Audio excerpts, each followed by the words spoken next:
Alright, welcome to this Inscryption playthrough. I played the free demo um, and enjoyed it so much that I decided to pre-order the game. So here is the start of my playthrough on the day of release, 19th of October. I've never done this before, so we'll see how it goes. This really isn't my kind of game, to be honest. And I don't know why I like it, but uh, uh, I love the demo. I replayed it quite a few times, so we'll uh, we'll see how this goes. I'm not entirely sure whether I should cater to the people that have played the demo or cater to the people that haven't played the demo, and act like I know nothing or act like I am aware of everything that I learned from the demo and watching videos and things like that. So can't hit new game, so we're just gonna select continue here. Stick them in there. See how this goes. So gonna be stuck into the tutorial. Um, kind of wish it kept your progress from the demo, but for the purposes of this playthrough, let's play, whatever you want to call it, it works out. So another challenger. It's been ages. Perhaps you've forgotten how this game's played. I haven't played it the other day, mate, but we'll carry on. Allow me to remind you. So we've got a few cards here. Funnily enough, in a card playing game. So I play the stoat. So sacrifice the squirrel. I can play the stoat. And the wolves, these blood icons mean you have to sacrifice 2 cards to be able to place down the cards. So and there's nothing against the stoat, so I can hit him. It's that's textbook card playing game right there. Um, sorry, I've sort of been skipping through all this. My turn. So he plays a coyote. Can't kill my stoat in one shot, so that's fine. Don't take any damage. My turn again. I'll grab a squirrel here. Play the squirrel. Now I've got 2 sacrifices for the wolf. But, yeah, I'll play the wolf. Oh, that car was speaking to us. Skip, so keep skipping through the dialogue. Whatever, that's fine. Because you're learning, I'll pass. Oh, how nice of you. So, I mean, there isn't really any point in placing the squirrel and sacrificing the wolf I already have. So, did 3 damage with the wolf, so 3 weights, quote unquote, aka golden teeth for whatever reason. Um, that other card in there is a turtle called the River Snapper. I'll just do that. I'm aware that that was completely pointless, and I could have done more damage with the 2 squirrels, but it's whatever. Won't be so easy. So, uh, basically, we're deep in the forest apparently, and we can go through this path. So, this is how you change your um, playthrough. As far as I'm aware, due to the demo, you changed it through the demo anyway. So eventually, multiple paths will show themselves. So there will be like 3 different options you can go down, and you can see. So each one of these symbols represents a different scenario, and you can see ahead which scenarios you will play out. So if you need more cards, you could go to one like this. If you need more items, you can only hold 3 at a time. But if you need more items, you could go to one of the paths with one of these, etc., etc. So, and because this game is based on sacrifices, well, it's not based on sacrifices, but whenever you're playing your cards, you want sacrifices. I'm gonna go for the cat here. I personally prefer the cat over the snake, but um, so the snake can one shot any enemy. So the whatever enemy it hits, it will immediately die. But obviously, it costs two blood and is a 1/1. So the cat can be sacrificed as many times as you want, and it'll stay there. Now, obviously, it doesn't do any damage, but so the bags give you items, so we can use these at any time during a uh, uh, uh, game, like during the us playing against him in one of these games. So you're ambushed while crossing some rough terrain. I keep forgetting to read whatever you're saying, but so the Stoat will continue to talk to us. Stoat will continue to talk to us throughout the game, and we will eventually meet some other talking cards, which we will get to later on. One we'll meet soon. I don't know where the third one is, but you may now see my moves ahead of time. So we can see that he's going to be playing a wolf cub. Now the wolf cubs, after a turn, will turn into a wolf, and they can be played for 1 blood, 1 sacrifice. So they can be good, but if they're facing an opponent, they'll just get 1 shot basically no matter what. So you generally want to play them reasonably early before the opponent has any or many cards on the board, so that they can get into that 3/2 wolf without having the 2 sacrifices for the cost. Um, so this will give us 1 tooth against him, and obviously these are squirrels that we can sacrifice. I'm going to stick my cat there so that there's no opponent, so that my cat can just continue not getting beat by a different card. It's quite self-explanatory. And I'll go for the River Snapper that I was talking about earlier. I'll stick him there. Now, I'm aware none of these cards are particularly of high damage, but so the play here is just let this play out. Stoat gets the bat. I have a wolf. Now, obviously, he's got a wolf here, so he'll do 3 damage to me if I don't do anything about that. So I can play the squirrel, play this wolf. My wolf will get his wolf, and we'll be able to win on this next turn.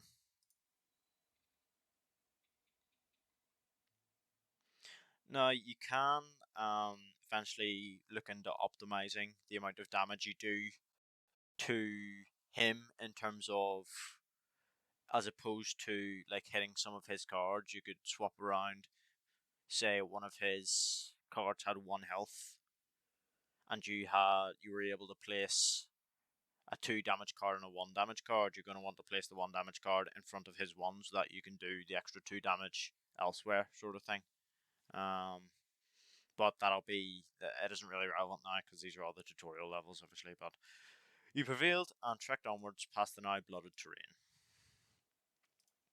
Gonna pick up another card here. Oh, Wolf Cub, encountered that earlier. Sparrow. So flying cards will not attack the card directly in front of them. Well, there are exceptions to that, but that's explained later on. So flying cards, so they just directly attack the other player, or in this case, this mysterious figure that's got some very bony hands. And this is the altar.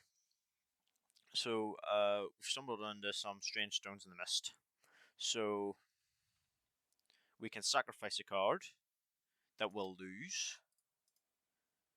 We'll go for the Wolf Cub because we want to. Well, actually, we'll go for the Wolf Cub. So these abilities, and I'm aware they aren't like abilities, but these traits that the cards have, we can move these traits onto a different card.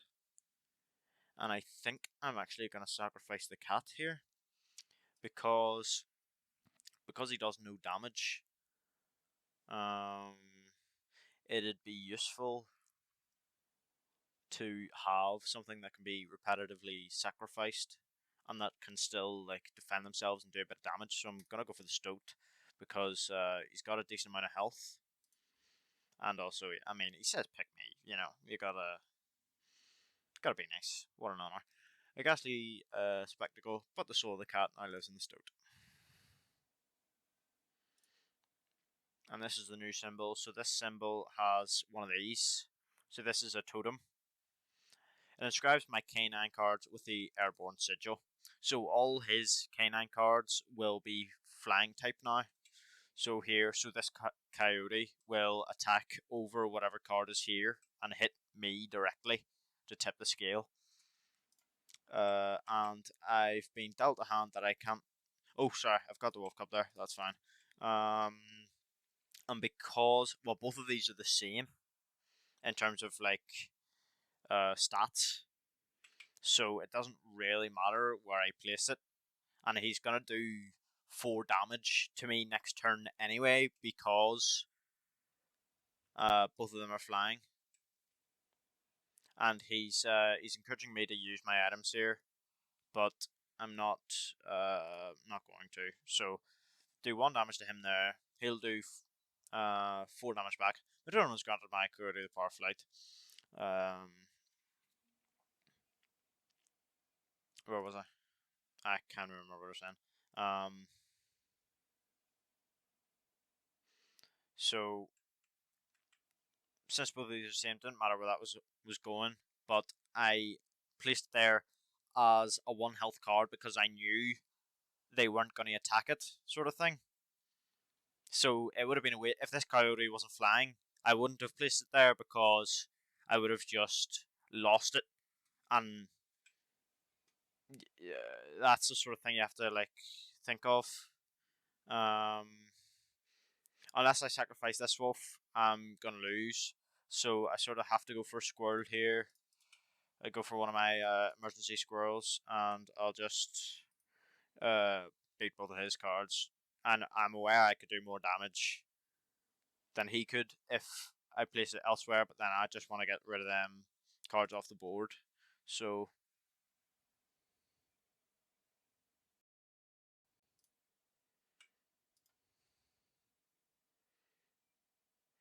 only keeps me around to watch me suffer, as the Stoat just said. So that sort of looks into some of the lore of this game that we'll hopefully get into a bit later. We haven't seen too much of it. There have been quite a few theories going about. You're 2 damage away from winning. Quite a few theories going about quite a bit of the lore, but hopefully we can get some of those answers or some of those questions answered. Impressive few may yet survive this ordeal. Knock on wood. So here you can see the path sort of splitting. Obviously, they both of them go to the same place anyway, but this is how you can like optimize different runs and change different runs. Bullfrog and Porcupine. So this defends from flying cards. So if a flying card is attacking against the bullfrog will take the hit as opposed to me taking the hit, and the porcupine will deal 1 damage whenever he gets hit by a different card. I think I'm gonna go for the bullfrog. It doesn't. I could like the reason they give you 3 different traits there is so you can inscribe a trait onto a different card if you want to, but I'm going to go to the campfire because we haven't been to one yet. So, you came across a small group of survivors. Faces shrunken from starvation, they huddled around a campfire. They looked upon your group of creatures and beckoned. Come, warm one of your creatures by the fire, one said. Warm it by the fire, that'll enhance its power, said another. You notice one of the survivors wiping on their mouth. So, +1 and these sort of teeth looking things here, the mouth. So this means we can give one of our creatures 1 more damage. And I'm going to go for the Stoat. Fire one with poor stone, enhancing its power. One of the survivors reach towards it, another knocks their teeth. Without a word, you pull the stone away from the fire and lift. So, so the stone is going to be quite a powerful, quite a powerful card for only one sacrifice. Some of this fall cabin be sand, well, tear shreds. So we've got Sparrow and a Grizzly. So the Grizzly is a very powerful card. The Sparrow is fine. I can't place anything in these two spots anyways, but the Sparrow is fine for quite a few turns because it has 3 health and it only does 1 damage. So, and the 3 defense from the Sparrow with that wee symbol. So, no matter what we place here, it's going to get absolutely demolished by the bear.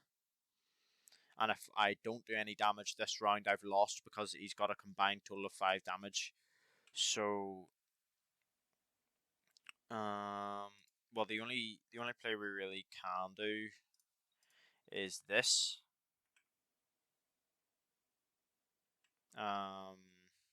To get the 2 damage off to give us like the best advantage. I'm not gonna use the scroll and place the wolf cub there because it'll just get eaten by the grizzly anyway. And he's got another grizzly there. This scenario is in the demo, and you don't actually really have a chance. There is a way to beat it, but the way the game is intended, like the 95% of playthroughs are going to be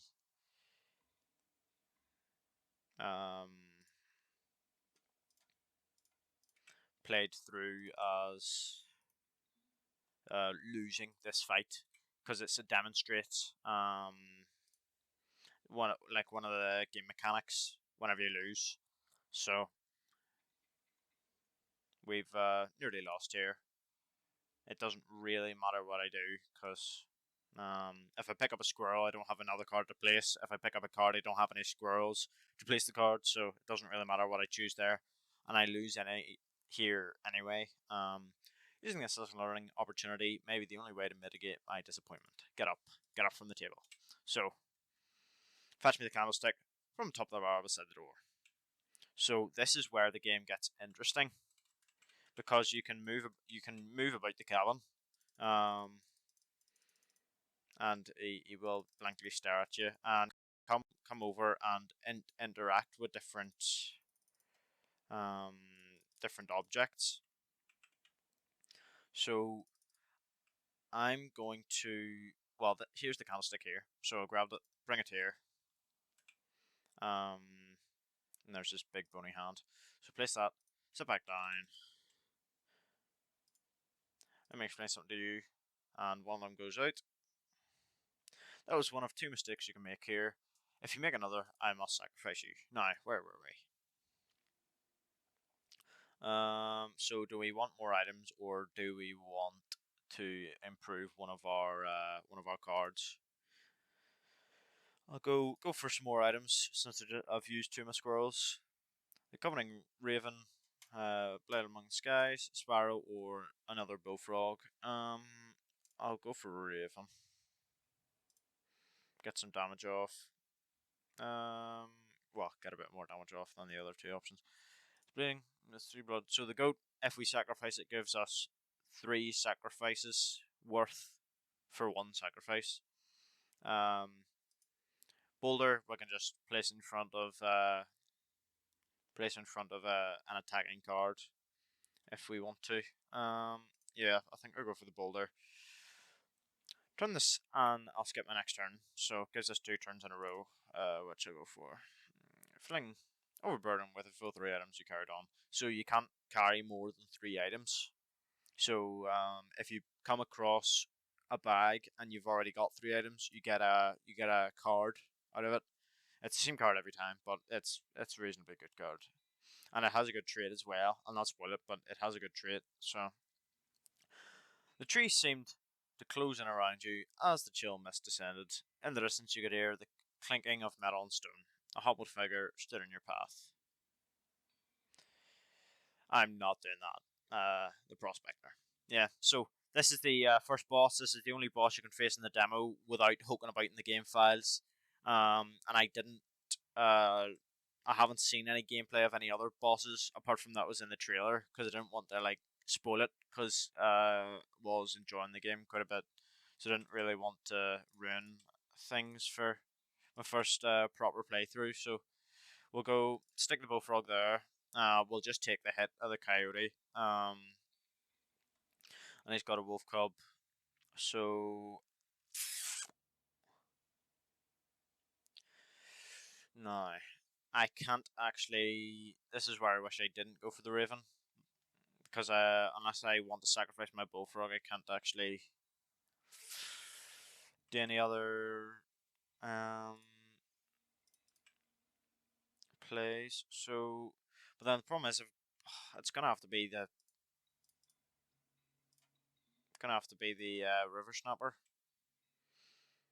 Because if I place my raven, the raven's just gonna raven isn't gonna attack the wolf cub, so it'll just become a full wolf anyway. So yeah, that's.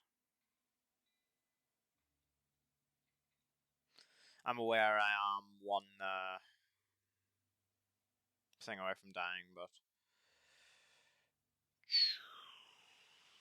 do I want to play some or yeah? It's not going to attack the coyote, but at least I'll be able to get some damage back on him. And oh, pick up a card here. It doesn't really matter. Um,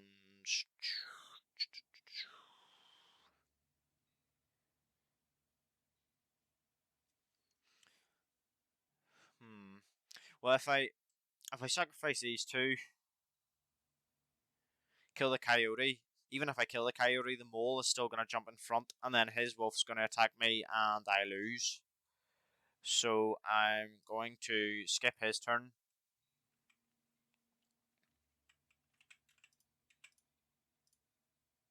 Oh, right. So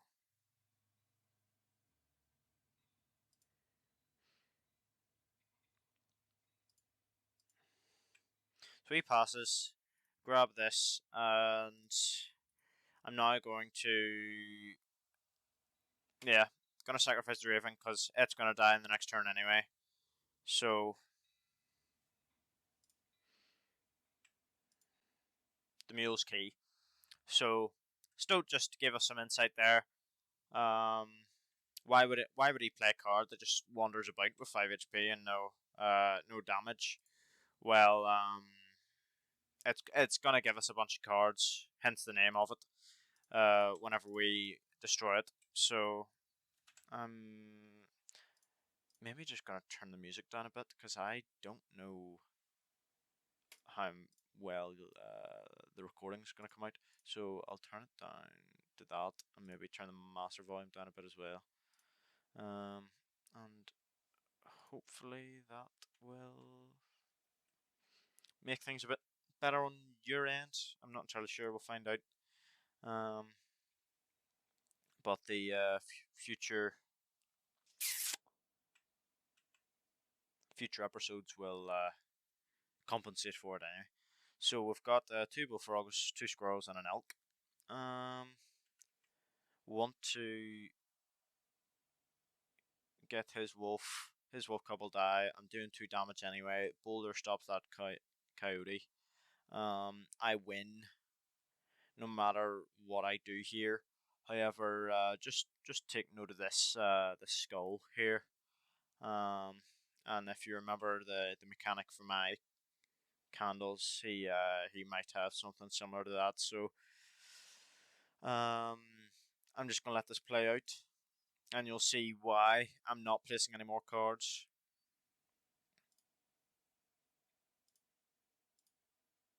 Well, I probably should have placed a squirrel here, but we're fine. We're fine anyway. We're fine. Because I mean, I'm not, I don't want to spoil it, but I'll seem like an idiot if I don't. Um,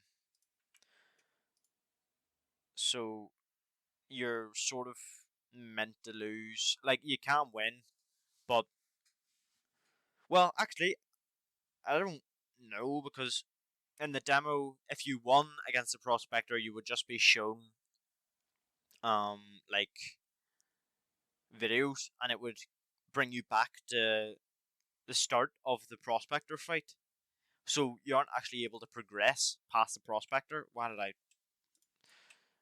probably shouldn't have grabbed another squirrel, but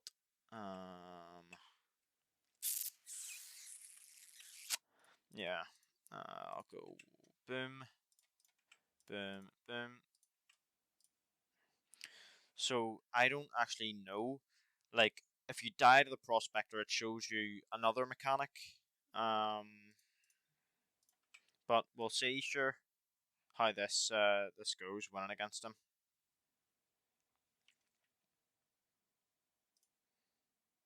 Another wolf. Yeah, I'll just play that out. I win. And get quite a few golden teeth there. So prospector beaten. We'll see. This is new territory for me. I really like your candles once more. I won't be killing you quite yet.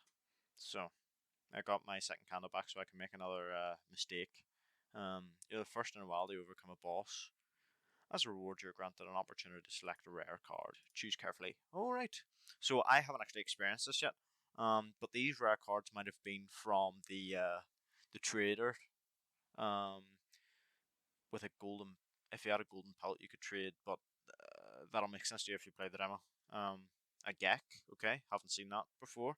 An uninspiring Gek, perhaps you can find a use for it. Per abandoned, Jesus. Per abandoned child. It doesn't die when sacrificed, but do you have the heart to try? So that's the same as our cat. I think I have seen that before. I didn't take it though. And a largely unimpressive specimen. Strange larva.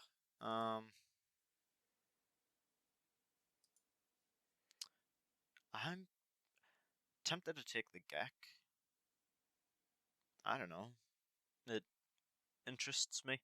Obviously it doesn't have any cost, so it it would be better in an emergency than these two. But I haven't. Well, haven't seen either of these before.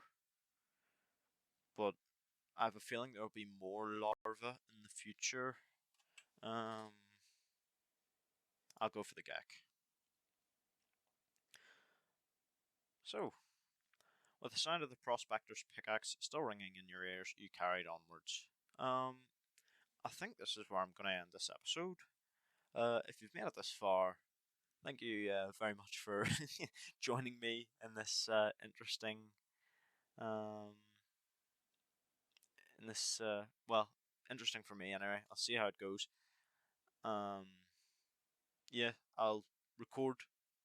I'm gonna start recording the second episode here immediately, but we'll see how this series, quote unquote, turns out. So thanks for watching. I'll hopefully see you in the next one. Cheers.